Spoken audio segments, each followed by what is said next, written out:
আল্লাহ রাসূল সাল্লাল্লাহু আলাইহি ওয়াসাল্লাম বলেছেন, মান ইউরিদিল্লাহু বিহি খায়রান ইউফাক্কিহু ফিদ্দীন। আল্লাহ যাকে ভালোবাসেন, ইচ্ছা করেন, তাকে দ্বীনের সহি বুঝদান করে। আর নেয়ামতের ভিতরে সবচেয়ে বড় নেয়ামত হলো হেদায়েত প্রাপ্ত হওয়া।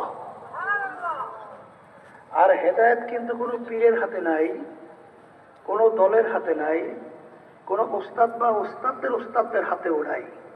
হেদায়েত একমাত্র আল্লাহর হাতে। উজানি কারি ইব্রাহিম সাহেব রহমতুল্লাহ আলাইহি তাকে একজন প্রশ্ন করছিলেন, হযরত, হেদায়েত আল্লাহর হাতে রাখলেন কেন? হুজুর বলছিলেন, হেদায়েতের চেয়ে বড় নেয়ামত নাই আর কোনোদিন হতেও পারে না। আল্লাহ রাব্বুল আলামিন সবচেয়ে বড় নেয়ামত তার হাতে রাখছেন। এই জন্যে আল্লাহ চায় বান্দাবান্দি আমার কাছে হেদায়েত চাবে, আমি তাদেরকে হেদায়েত দান করব। তাহলে আল্লাহর কাছে কি চাওয়া লাগবে? হেদায়েত চাওয়া লাগবে। কথা ঠিক কিনা?